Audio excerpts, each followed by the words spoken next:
tell us. But before that, I want to ask Sumbul, who is also come from Lahore, another soul sister on her path to finding her way in to reach an excellence in spirituality.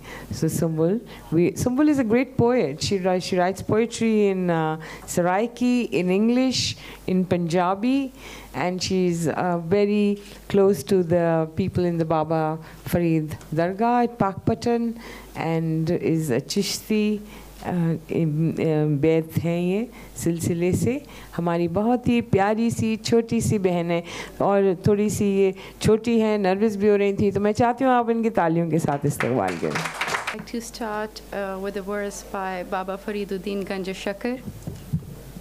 He says, Maniyam Wallah Yara Maniyam Jane Janam Sirre Sirram Taniyam. I am not by God, I am not. Life of life, secrets of secret. This body, I am not.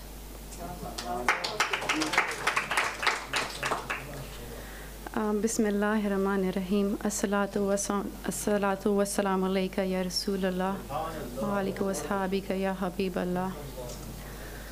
As-salatu wassalamu alayka ya Hindul Wali Aulad-e Ali Khwaja Moinuddin Hassan Chishti.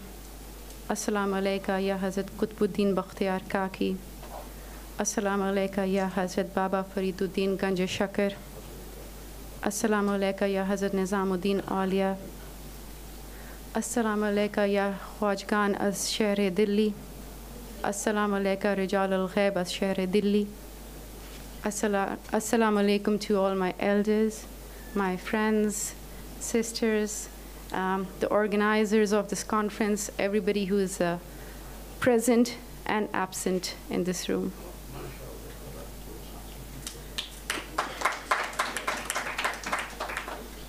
Humanity has tried to understand itself since ancient times, and there have been many expressions of this understanding in various forms. While the traditional world has remained committed to the metaphysical, intellectual, and spiritual dimensions, modernity, I feel, has insulated itself from the inner dimensions of life. And this, perhaps, has led to the spiritual crisis of the world. The Prophet Muhammad sallallahu alaihi wasallam says, "The rulings are my words. The pathway is my actions. Reality is my state of being." So I believe tasawwuf is a corrective course and a constant struggle to realize that state of being.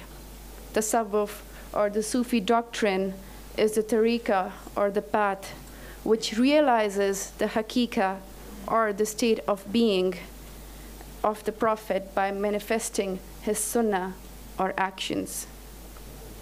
One major event in the socio-political history of Islam narrates the significance of peace and determines the spiritual axis of our faith. It was time for Zuhr, the noon prayer. The rite of Islam was established in the Valley of Abraham without any bloodshed. It marks a victorious day in the history of humanity and would always be remembered as Fateh Makkah. The messenger of God asked Bilal ibn Rabah, the first muezzin of Islam, to make the call for prayer. Bilal, once a slave, used to stumble around the streets of Makkah with a rope tied around his neck, now trembled in humility as he scurried up the walls of the Kaaba, the sanctuary of idols in the pre-Islamic era. The Quraysh and nobility of Makkah stood bewildered as the slave whom they had once tortured mercilessly stood gloriously on the top of holy Kaaba whilst they suffered defeat. Just as Bilal was about to say the takbir, he wondered about the axis or qibla since it is an essential condition for calling out the azan. Could there be a center of the center? He wondered. He turned towards the Prophet, may peace be upon him, standing amidst the victorious companions, and inquired, O Prophet of God, may peace be upon you, I stand atop the Kaaba. Where should my Qibla be? Prophet Muhammad, peace be upon him, gazed into the eyes of Bilal and replied, towards me. As Makkah reverberated with oneness of God, the luminous image of the Prophet, peace be upon him, engraved on the heart of Bilal as he proclaimed in intoxication, Muhammad Rasulullah.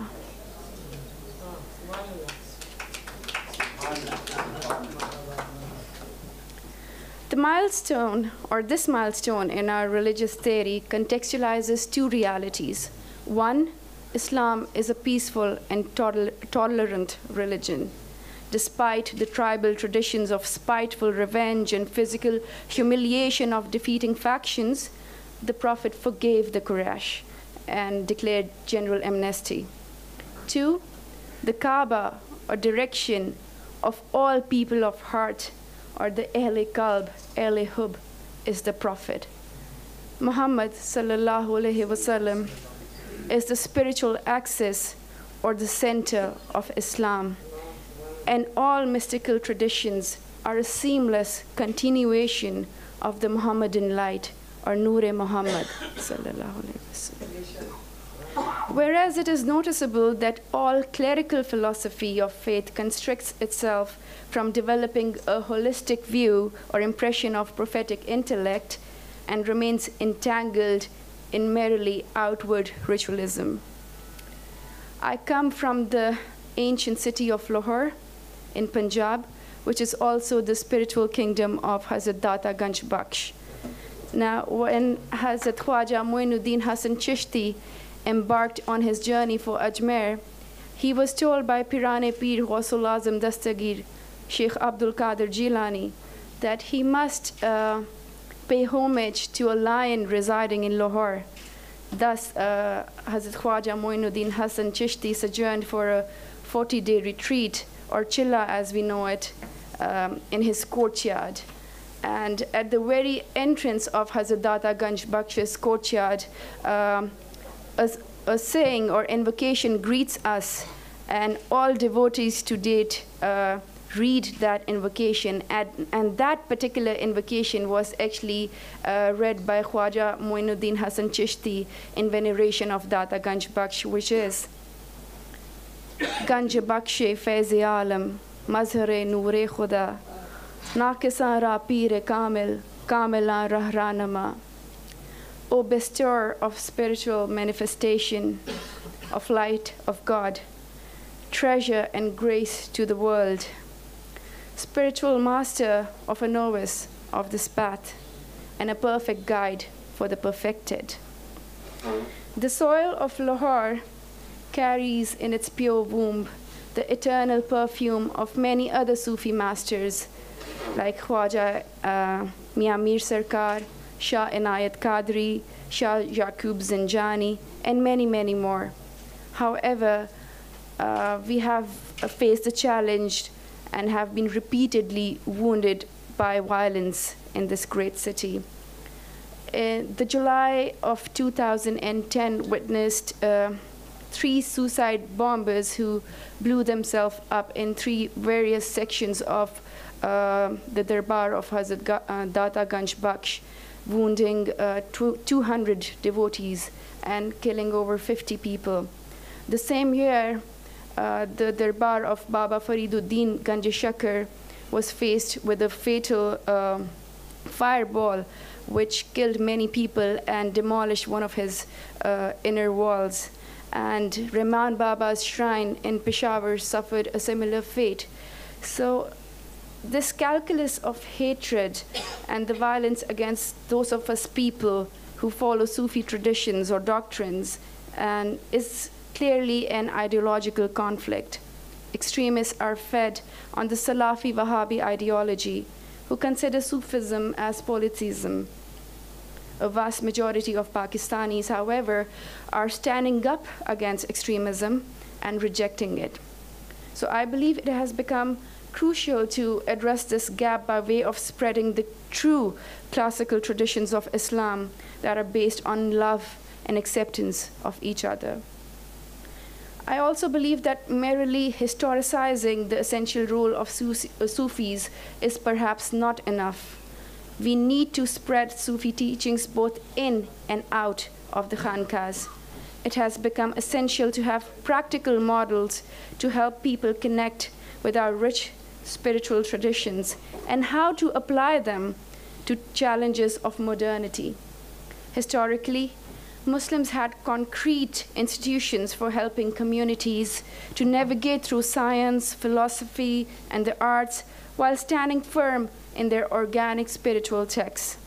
The onslaught of scientism, like my friend Naima mentioned Scientology, in our socio-cultural matrix has created an intellectual drought. This disaster, and I also feel that the disastrous fallout of Western policies have left most Muslim communities around the world with a feeling of being under a siege. Instead of taking a defensive or apologetic stance, I feel it is necessary to mediate our voice through reason, knowledge, to redeem our spiritual heritage. Violence in the name of Islam is something that will continue to defame until the Sufi discourse becomes very visible. I represent an institute called the Hastonis Institute of Traditional Studies and Arts. The name Hastonis is inspired by a couplet of Maulana Jalaluddin Rumi. He says, Andak andak zi jahane hastonist, nistan raftan wahastan mirasand.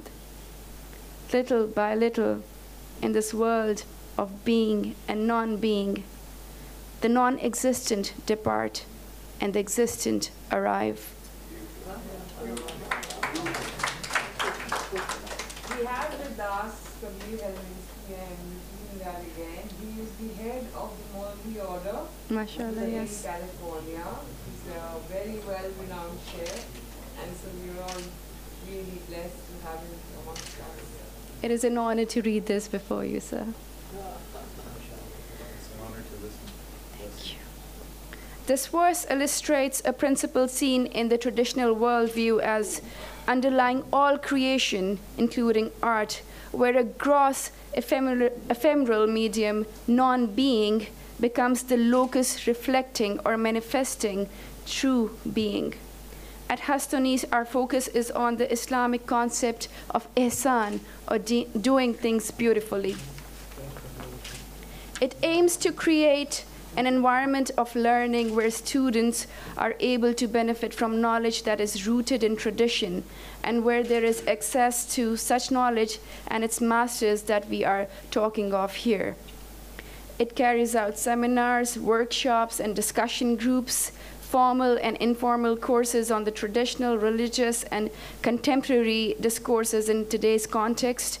It attempts to make traditional Sufi literature easily accessible, which is one way to try and build a counter-narrative or enlightened narrative, like my friend Ruqayya just said, to the Salafi literature that floods our markets, unfortunately.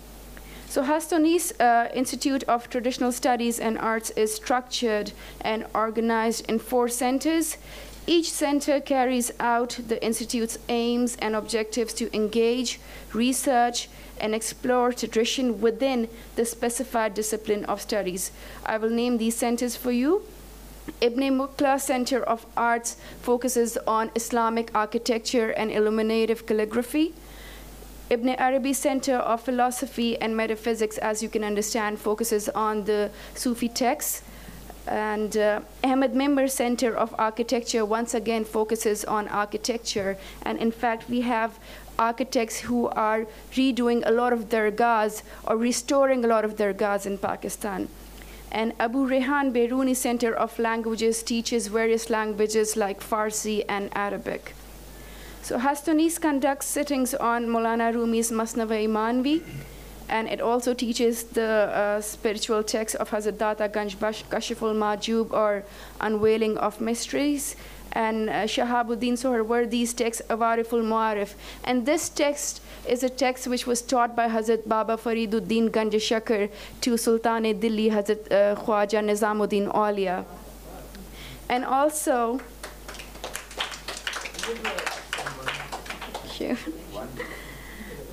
we also have a Pearls of Quran class, which teaches the Quranic philosophy as taught by our imams, not as taught by the shape-shifting clerics we have in our countries.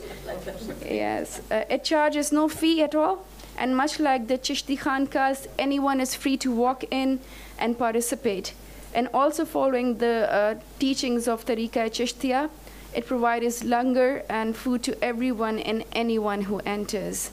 So in conclusion, I would like to say that the true legacy of Sufi traditions is to plunge into the depths of reality and reflect the tablet of knowledge.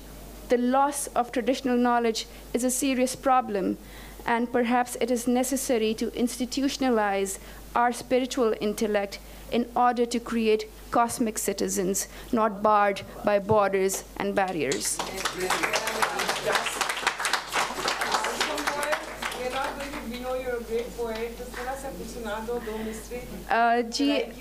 Zarur, but I think I would like to start with a small verse in Urdu, since we're talking about tasawwuf. So it is a personal dua, if I may please. Ya Rab, mere in आंसुओं को मुसलमान कर दे, अपने पाकी के बागीचे में कुछ लम्हे मुझे भी मेहमा कर दे। अगर तसव्वुफ बयां करता है हकीकत कल्ब, तो मेरी हर धड़कन को उस हकीकत के नाम कर दे। I shall move on to Siraiki, but I would like to beg pardon to all my friends who are not able to understand this. It's called Dare Yaar. Kadi is paase, kadi us paase, san yaar inj vagaya hai. Farishte vi kap kap jawan, san yaar inj sataya hai. Begani lage har baan ke rooh vich yaar inj samaya hai. Daadi e reet ishak di, tapti de chalna paunda hai. Gar band rave yaar da booha, ode dar te behna paunda hai. कदी हिक झलक भी काफ़ी है, कदी दीदा करम भी कम लगे। दरे यार ते हर आण जान वाले संसरापा अर्जमंद लगे। किसे दी झोली शक्कर शक्कर, किसे दी थाली दाल, किसे दी अखां मी बरसावर, रोवण सालो साल। जेड़े पा गए गल ओ पागल होए, पुछण ना कोई सवाल। लावण डेरे बुए यार ते Timaran mast dhamal.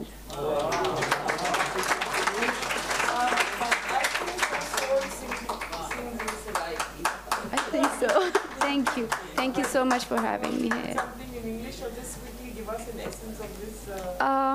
Yes, for my friends who understand English, just a small verse. It's called Wet Earth. I think these dark nights fragment the contiguous clock and make a hole in the wet earth, ready to swallow a lifetime of remorse, a scorpion-bitten flesh washed to greet purity. It is not so different from down here. Poisonous tongues precipitate pain, and a whiff of khushbu scatters them away. I am real to God.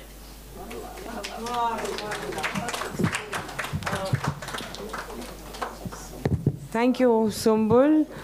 You were just beautiful. The poetry was beautiful, just like your lovely soul.